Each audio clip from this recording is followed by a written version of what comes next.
Hey, everybody, welcome to the Simplified Church podcast. We are so grateful that you've joined us. We know that life is busy, that ministry is happening, and you are taking time to connect with us. And for that, we are so grateful. It is our great joy to be in the studio again together with the one, the only Mike Whittemore. Mike, you're back among the living, and we're grateful. How you feeling, bro? I'm feeling okay, alive and well. Thankful for that. Uh, but you know how it goes, man. Like the older you get, when you get sick, it just hits differently. And plus, I already get a bad case of man flu, a couple times a year. As my wife calls it, a little bit of man flu. But you get older, you don't feel well or whatever. Just kind of it just takes everything out of you. Not like these young whippersnappers That's right. that Get can off my just lawn. spring right up. Yeah, it does, man. Just makes you crotchety. But yeah, good, man. Excited to be back in the studio with you. Looking forward to today's conversation. What's new with you, man? I know you were out of town. You were hanging out with the Gettys. You Oh, guys are yeah. super close friends, aren't you? Isn't that what you said? Absolutely. Yeah. Yeah. We're fantastic friends.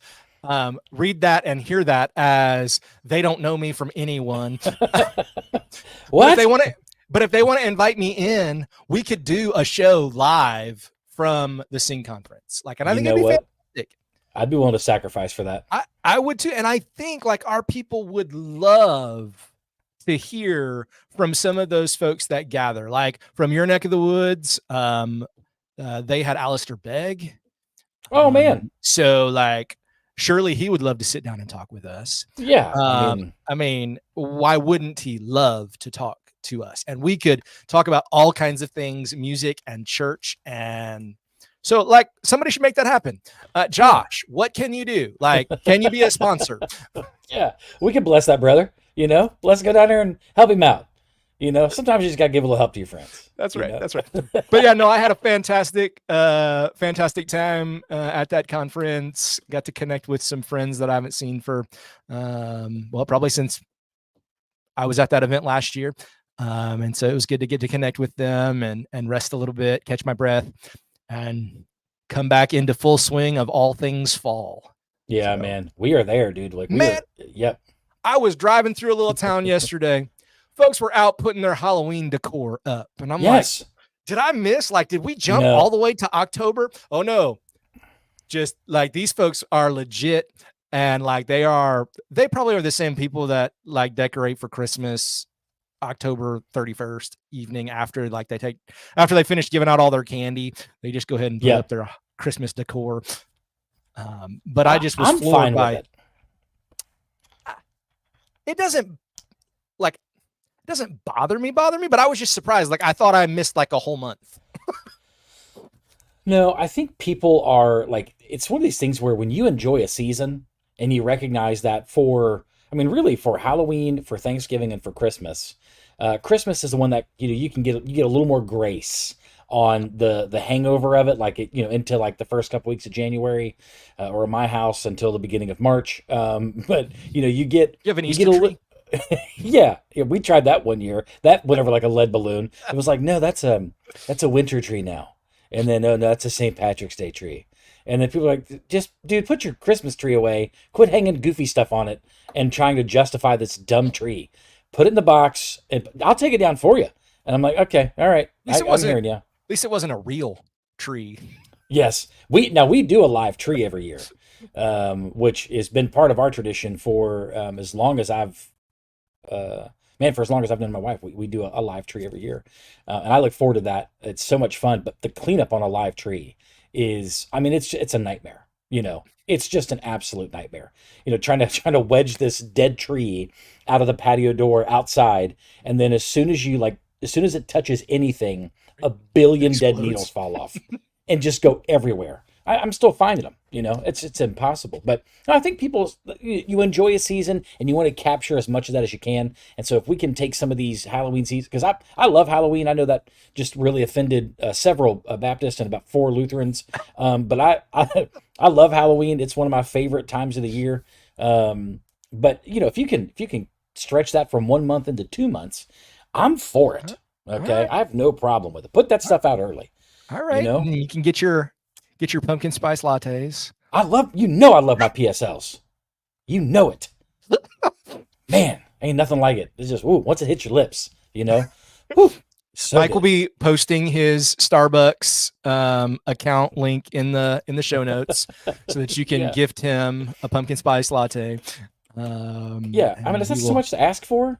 For the I mean, great not content that we provide, it's not free. really, This content's not really. free. I'm just asking It's for a true. PSL on occasion. It's true. Once a It's true. year? Oh, Hey, come we'll on. have to see what we can do to make that happen. Speaking of, just the incredible content that we offer, I need to give a shout out to my friend Derek, who has come on and started listening. Grateful that you are enjoying the content and that you reached out and let us know that you enjoyed the show. If you are listening and you want to tell us that you enjoy the show, or if you want to tell us that we're terrible, we want to hear from you. We prefer Yeah. that you tell us that you love us, but Yes. we'd love to hear from you and be able to interact with you beyond just you listening to the show each week. And we're grateful that you do. But if you want to pop onto social media or reach out with a question or something you'd like for us to talk about, man, we'd love to hear from you and be able to connect at a deeper level. We Oh, man, I we love do this that. show for you, Yeah. and so we'd love to hear from you. 100%. And here's the cool thing. If you say that you don't like us and you don't care for the show and you're brave enough to attach your name to it, we'll give you a shout out. We'll let the whole world know that you're a You don't like jerk. us. And we may or may not let people know what church you serve. That's right. And then, coincidentally, through my sleuthing skills, here's this man's home address.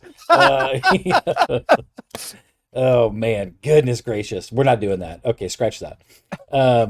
But hey, I was going to ask you, when you went down to the Sync conference, is that something that the Petersons are connected with? Because I know that like Andrew Peterson and Sky Peterson, I know Yeah. that they've had a relationship with the Gettys.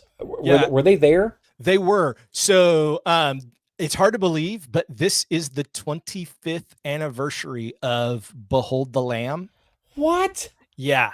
So I'm getting old. the first night of the conference, they did the whole Behold the Lamb show.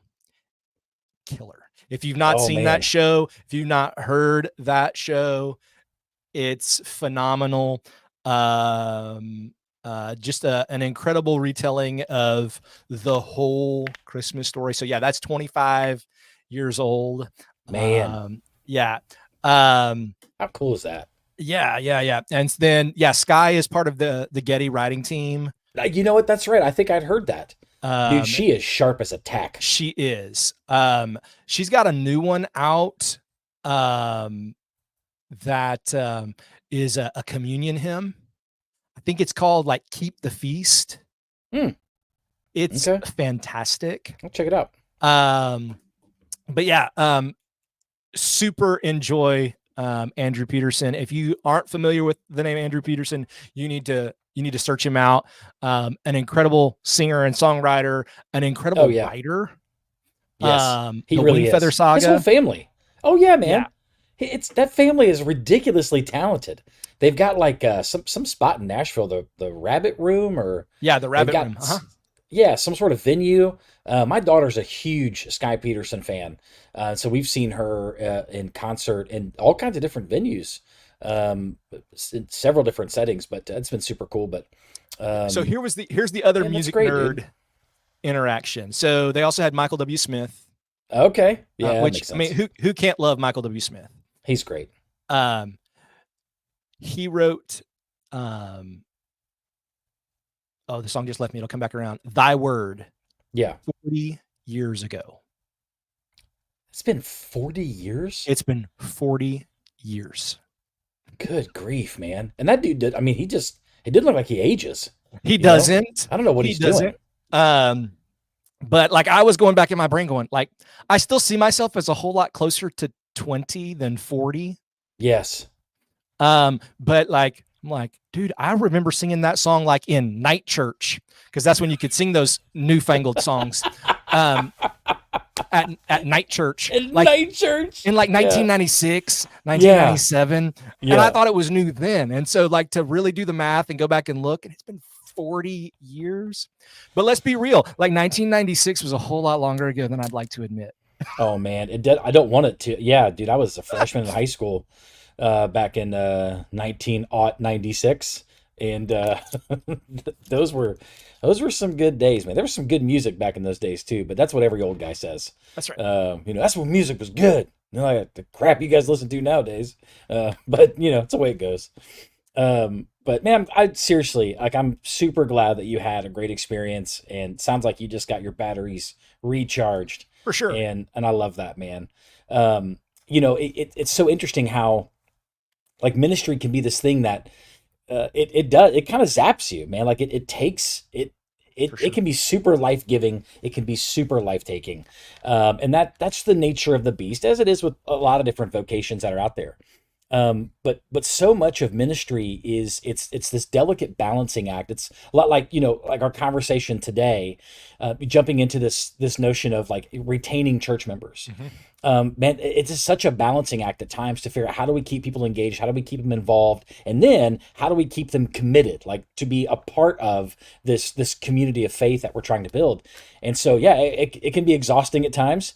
And so having ways to like create outlets and create opportunities for recharge and rest are really, really good, which we talk about on this show quite a bit. Like, it's important that we encourage people to, man, just take time and rest when you need to, because it really matters for longevity, most certainly. But that's kind of what we want to jump into today, is talking about the challenge, the difficulty of retaining church members, and whatever capacity that looks like. For some churches, you may call them something different. I don't know, like at your church, I don't know if you, I'm assuming you call them members when people Mhm. like join the church officially. Yep. At some churches that I've been a part of in the past, call them partners, and so like we don't have members, we have partners. And so kind of a fun delineation between the ideas. Sure.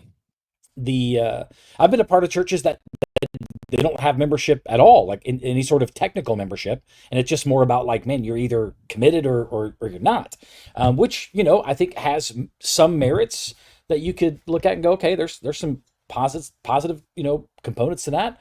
There's also a lot of drawbacks to that too. Sure. But no matter what you call those kinds of people and where they kind of land, whatever classification you give them, retaining them is a delicate balancing act. So we're going to jump into that today a little bit. Greg, when you think about the why behind the what, like why is it important in your mind? Why is it important to be intentional and to be strategic about how we think about retaining members within our church? Like, what do you think is the driving motivation and reason for that? Sure. Well, I think there are a couple of things that need to come into play. And I think the primary one is to be able to know who it is that, as a shepherd, I'm responsible for. That's good, man. Yeah. And so being able to clearly know who are our people, and ensuring that we're doing everything that we can to um, to hem in, and I don't mean that in a negative way, but just to ensure that we are um, doing everything we can to keep our people connected to the life of the body, and to be Yeah. actively involved and engaged in what's happening, because um, it often happens that we lose people when they get separated off from the group, Hmm. right? And so if we can help to build those guardrails and um, those fences, for lack of a better term, Yeah. that the pasture is available to our people, and be sure that they are connecting back to the group as a whole. That's super helpful. And so I think that's the primary reason for me, is that I want to be able to know who am I shepherding. Mm. And with that, like, if I am investing my life in the sheep, in the folks who are part of our fellowship, like, I don't want to lose any of them. Mm. Like that's the shepherd's heart, right? Yeah. That we Man. wouldn't lose any sheep, right? And knowing that sometimes it happens, but I think if we're intentional about trying to limit that as much as possible, not only are we going to be healthier, but our congregations are going to be healthier because we have realistically connected our people to one another to allow for them to actually do the one another's of the scriptures. Yeah. And so I think those are probably like the two initial big rock reasons why I think it's really important for us to be intentional about retaining our church folks. Yeah, it's really, to your point, man. I think creating the right type of environment where people can live out in obedience this very idea of the church. Mhm. Like the church isn't just this like mechanism that God, it instituted for us to experience him through, but rather it's something that we should practically and tangibly live out. And so having people grow in their commitment to that church, to the local church, and to each other is so critical. And so, yeah, I think you beautifully stated that. And so and I think sometimes it is important to kind of come back and revisit the why behind the what. And so that when we're having conversations about like membership and retaining these people and why we're making the efforts that we're making, we're focused on the true motivation, the true spirit of what's driving our decision making. So I think that's really important. I think in terms of some keys, what I'd like to today is just kind of walk through three. I mean, listen, there are probably innumerable facts or ideas or contributors that go into retaining church membership. But for the sake of time and brevity and just boiling everything down to something accessible, we kind of got three things.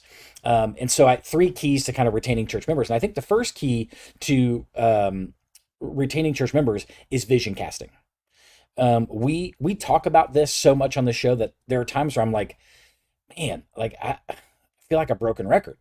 But again, this becomes an important point of conversation because it's something that we're seeing the local church really struggle in. That we get so caught up in the execution of the work of the church that we don't stop and cast vision for our people.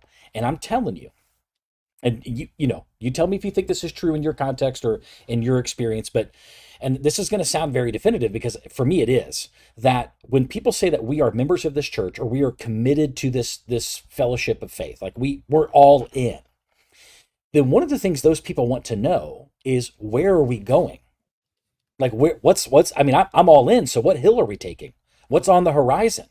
Where are we going next? Like get me excited, get me motivated, give me something to chase after other than just, again, the simple practices of the church, which are all, are all good. They should we should desire those things. But one of the keys to retaining church members is to cast vision for those members, to know where they're going. Has that been true of your experience? Do you see value in that? I see value in that just like in my time as just a church member, but again, I have a slanted and kind of a biased view, but in your perspective, sure, do you see that to be playing out? Yeah, I think vision is huge to getting people to, like you say, buy in. Now I don't know how great of an effect it has on people who just like have their name on a list. Sure. And are nominally connected to the life of the church, but for those who, as you say, they're all in. They want to know, okay, what's next? Okay, what's next? As soon as you even mentioned that phrase, some people like popped into my head about they want to know, hey, what's the next thing? Hey, where are we going? What are we doing? Because they're all in. Mm-hmm. And that does come from being able to articulate what it is that we're doing and where it is that we're going. And sometimes that can be super exciting. And other times it can be super frustrating, especially when I'm not really sure where we're going next. I know, yeah. I know what the big vision is, right? But I don't know what maybe that next bite-sized step is. So give me a day or two and let's figure it out. And then we'll start running down that pathway again.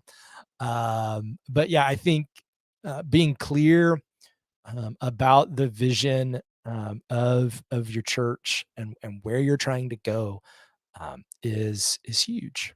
Yeah, it makes a big difference in the long run. And to your point, man, not everybody's going to be all about that. Some people are just, hey, I'm in. I love this place. I love where we've been. I love where we're going, and I don't need to know everything. But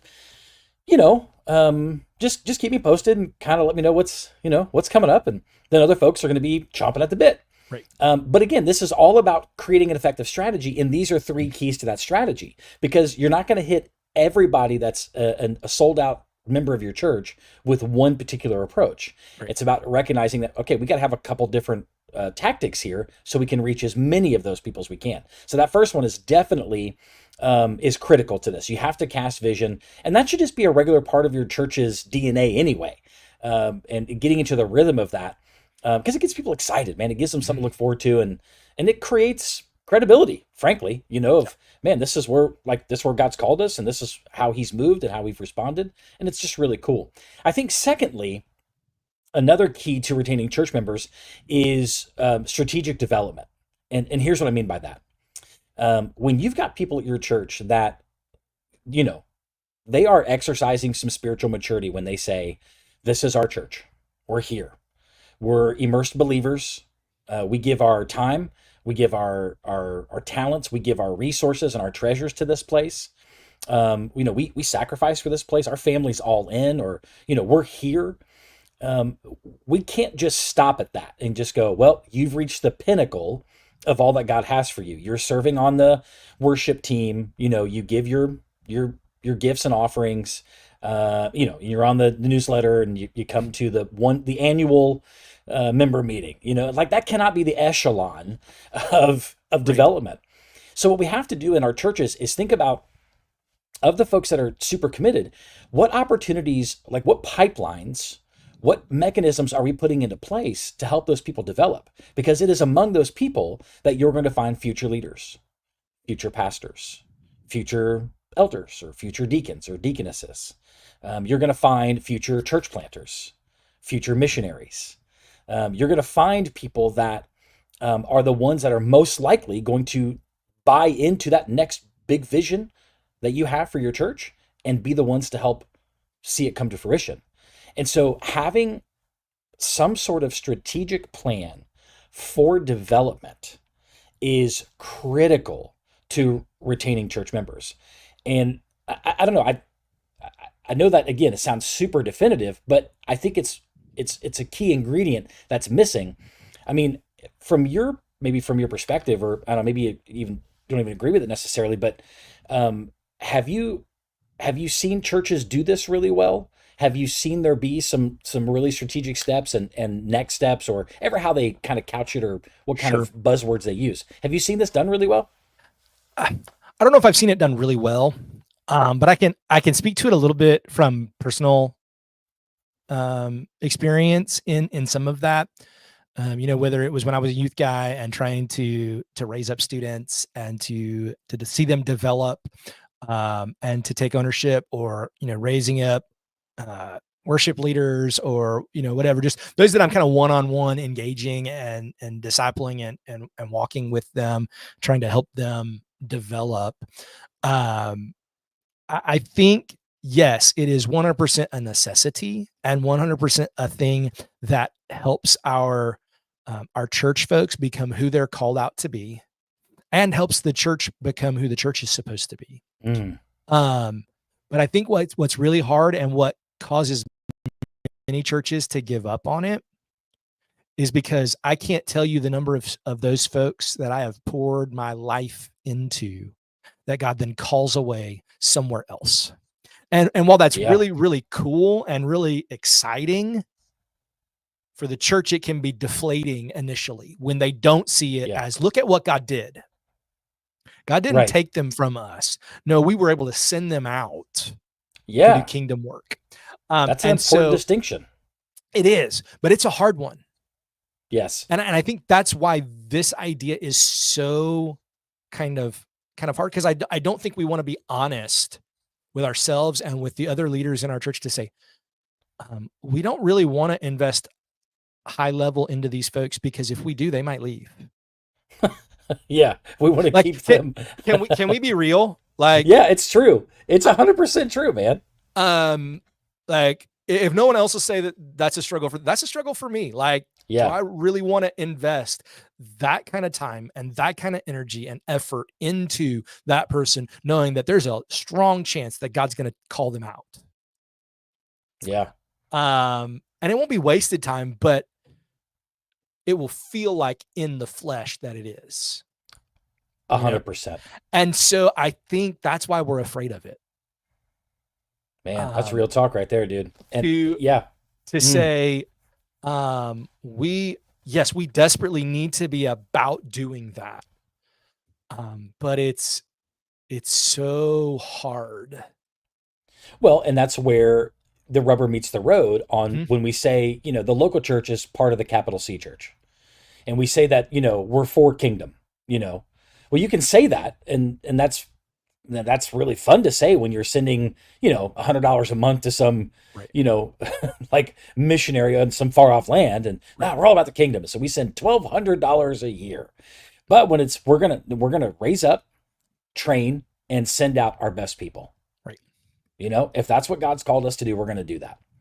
And man, it's expensive, it's costly, it's time consuming, and in the end, it doesn't directly benefit, at least on paper, we think, our church. But here's what's really cool is when you have a church that is living that out and is not afraid of it, you know what that does is it attracts people. For sure.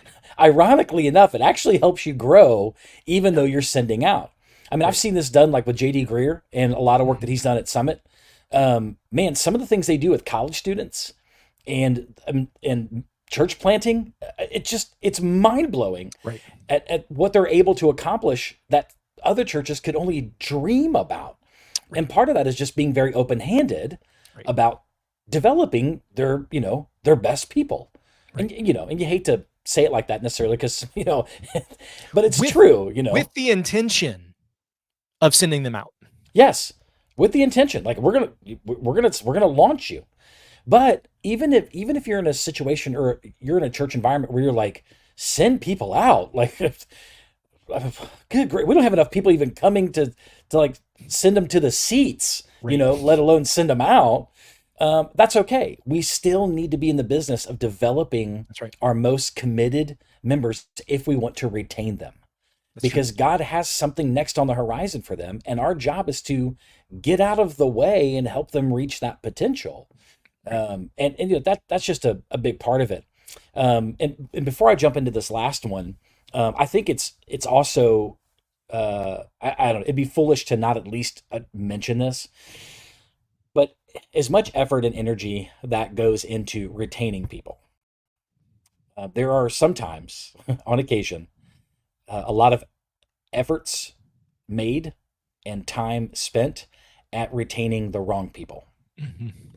And that is an even harder conversation to have, because we can bend over backwards and try all the things that we think are right to retain people because of history, relationship, longevity, or they got deep pockets and they're very generous or seemingly generous. Right. And there's just a reality that while we want to have a culture of retention for those that like call our local church home, we have to also exercise a level of like discernment in that. Right. Because sometimes, there are members of churches that need to move on. Yeah.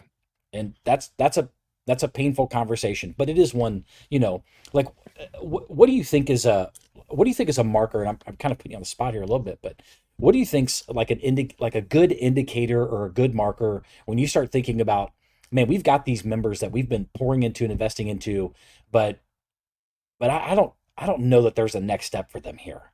I don't know that there's a vision of this church that's going to include them, which is it's a hard conversation to have. But what do you think's a marker and indicator that would bring a group of leaders to that place? Yeah. So I think it depends on what those folks are doing or not doing. You know what? If they're not in the way, and they're not causing harm,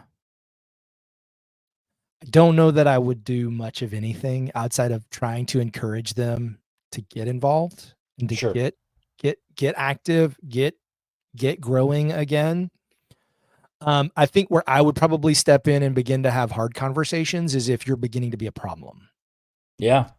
If you're always negative, always backbiting and complaining and those kind of things, then I think I have a different conversation.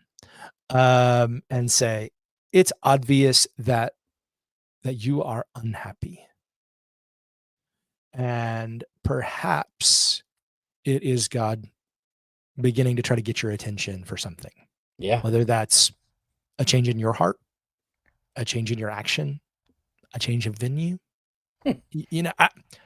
I don't know, but I heard a wise pastor, and I wish I could remember exactly who told me this, but a wise pastor, mentor over the years said to me, Greg, don't ever beg anyone to stay. Mm. If God is calling them away, don't beg them to stay. Yeah. If their sin and their unrepentance is calling them away and they refuse to repent, don't beg them to stay. Yeah. Yes. Call them to repentance. Yes. Call them to respond rightly to King Jesus, but don't beg them to stay, whether it's because they serve in a lot of places or because they give a lot or because they're super influential. Like, people who are staying out of obligation are probably not going to be super passionate about what you're doing. They're not your I'm all in and I'm wanting everybody to go with me kind of people. Yeah.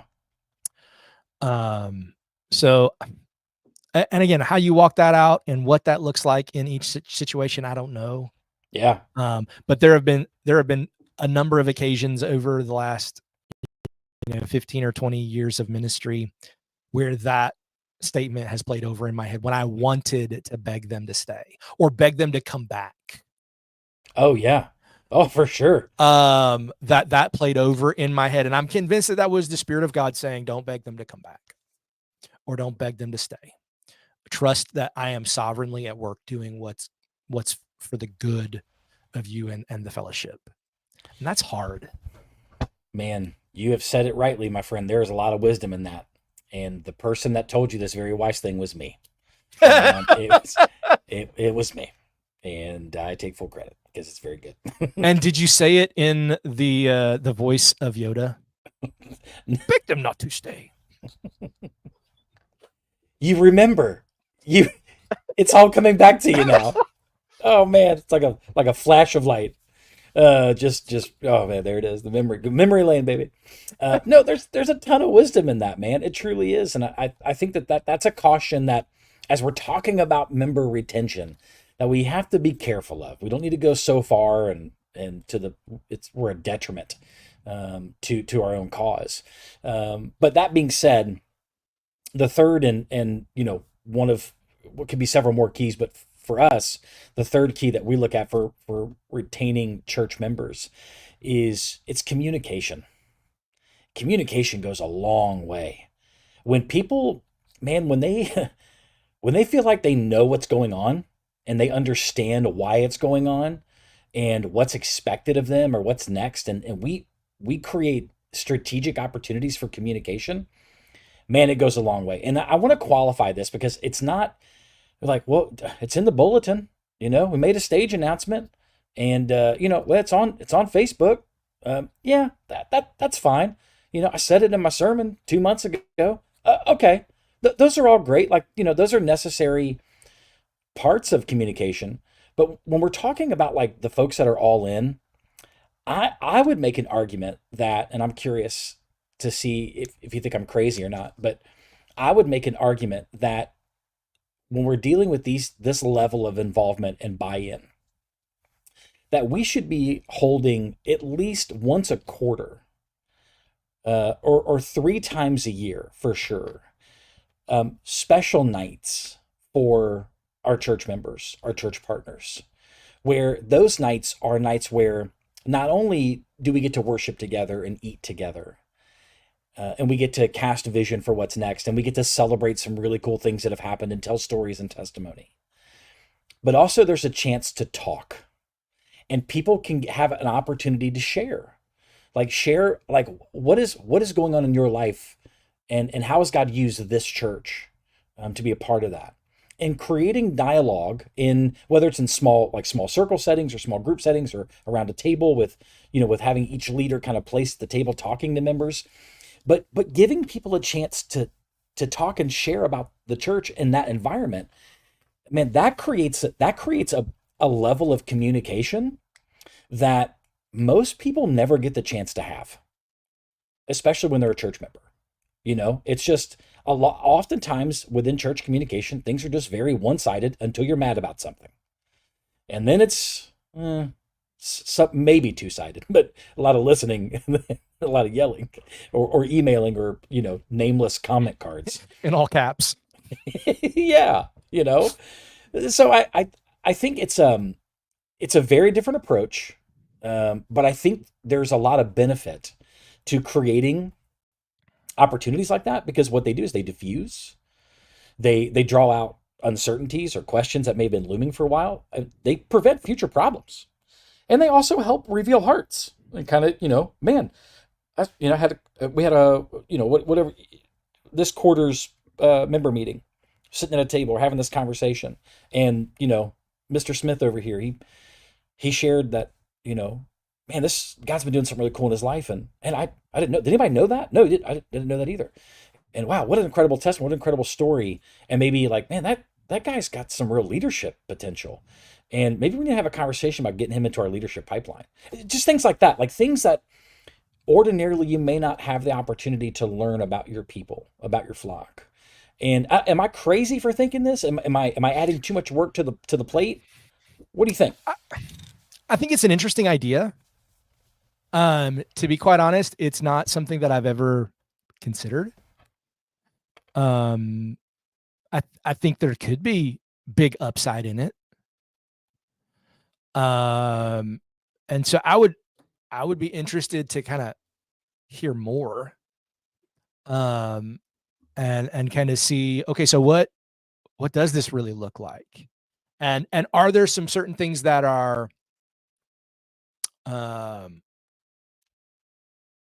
kind of out of bounds?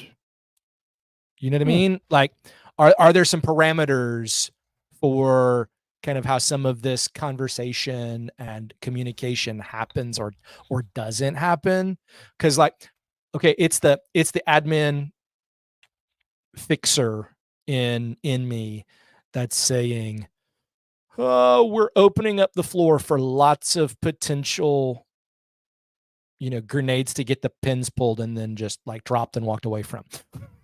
Yeah. So- It has to be the right setting. It can't be just, open mic on the floor, people stand in line, Right. This is not like Festivus, airing of grievances and then feats of strength. Yeah. Well, that might be super entertaining. Bring out the Festivus pole, Yeah. No, we're not doing that. I'm talking about having some guided, some very specific questions and dialogue, but letting them take place in small groups, small circles, where there can be some, it's positive in nature, but it's an opportunity to let people kind of share in that environment, like what God is doing in them through this church, and about where we're going next or where we've been, and some of those kind of things that we just, man, most people like the church, they're all in. And they're all in because they're checking the boxes of what we say it means to be all in. Right. But are we really giving them a chance to own the church? Right. And a lot of times we're too scared to do that. And I'm not calling for just total anarchy here, but there is a level with which like we need to give people space to process more of what it means to be a part of a church, other than checking the box. They like it. They invite their friends. It's got to be more than that. And I don't know, maybe I'm onto something. Maybe I'm totally crazy. I don't know. That's usually a thin line for me most days, regardless of topic. I can feel that. I can feel that. No, I think you're right. That communication is huge. And here's the piece that is so difficult for me. I think that it's incredibly difficult to communicate with the vast majority and the diversity that many of our churches find themselves in. Even, Yeah. and I don't necessarily mean like cultural diversity. Maybe that's part of it. But like even in like my context, we've got, senior adults that have been retired for 20 plus years. We've got young families. We've got folks in between. We've got teenagers, kids. God has been great, been generous to us. And we have a fairly wide group that are part of our fellowship. Yeah. And the way that they communicate, the way that they hear, the way that they understand is so different from one to the other that communication is just hard. It is tough. And so like perhaps that's a conversation worth having down the road is what are some more nuts and bolts helpful communication strategies that help us really assess, are we communicating effectively to our people, and what things might we try to do differently? And I think you may be onto something of saying, when's the last time we invited people around the table to have a conversation? Man, because I'm telling you, it's really hard. And maybe this is just the Baptist in me, but it's really hard to be mad at somebody over a slice of pie and a cup of coffee. Ooh, it's hard to get mad at anything if it's Like, good pie. Well, that's true. But like, just, is there something about having more conversations around the table? Yeah. And I think here's the other thing. I don't know, maybe it's not true everywhere, but it seems like in all of the churches that I've been a part of, members meetings are about action, like about voting, and very little about let's talk. Let's have dialogue. Let's talk about what God's been at work doing, and then what we think God's going to be in the days ahead, like where we feel like God's asking us to go. I don't know many churches. None of the ones that I've been part of has that been part of the formula. Yeah. And maybe that's to the detriment. I don't know. I can't help it, and this is probably a podcast for another day, but when you look at the current state of the church, man, and oftentimes, even thinking about conversations you and I've had, outside the studio, but oftentimes people can view the church as this organization that they are a part of through these specific boxes they check, or the specific way that they can be a part of it, but they don't really feel like they own it. Because really, what organization is there left that you can be a part of nowadays where you feel a sense of ownership? And in the church, man, we've really turned it into this thing that, you can be a part of, but you can't really own. And I'm not saying everybody's done that. I'm just saying that's a popular identifier. And that's not really the church that we're called to bring our people into. We're called to all have a shared sense of ownership. This is Ephesians 4, man. Like, we all have a role. If that's true, then we all have a seat at the table. And if we all have a seat at the table, then there's something here. And I'm not saying that, I think getting a seat at the table should probably have some steps and should be a little challenging, because we want the all-in people. We don't want people showing up just because they're looking to, cause a stink. But it's certainly messy. I don't know that I have this all worked out. But it's just something I've been wrestling with lately. And as we've been thinking about, retaining church members, man, we spend so much time trying to keep people. But maybe we should spend maybe just a little bit more time helping people feel like they don't need to be chased or kept, but that they need to own some of this. And I don't know, these are just things that I think, regardless of your church setting, your church background, your dynamic, whatever it is, these are good conversations to have with your team. Yeah, I think so. These are good conversations. And I think you're onto something that perhaps we need to have some more conversations on a later show about some of those things. Yeah. Because I think, if it's things that you and I both are saying, there may be something in this. Yeah. There are probably others who are thinking some of those same things. Yeah, I think yeah. And if you're doing this, if you're doing something like this at your church, you have a model of this or I don't know, a version of this that is pretty close, we'd love to hear from you. Seriously, you can just email me directly, mike@simplifychurch.com, because I'd love to hear from you and maybe even have you on the show to hear about how this is working or what's been great, what's not been great. But just again, member retention, it matters. It matters, and we want to do it right. And there are lots of ways to do it. This isn't the only way to do it, but this is certainly these are 3 keys. 2 of them are pretty standard boilerplate. You'd expect those. But this one has the potential to be a real doozy. For good or bad, I don't know yet, but time will tell. If this has gone horribly wrong, email Greg. He would love to hear from you. I would not. But these are some things, we're 45, 46 minutes in here, but these are just some things to consider in this pursuit of retaining church members. And so hopefully it's been helpful to you. We'd love for you to rate and review our show to get it out in front of more pastors and leaders just like yourself.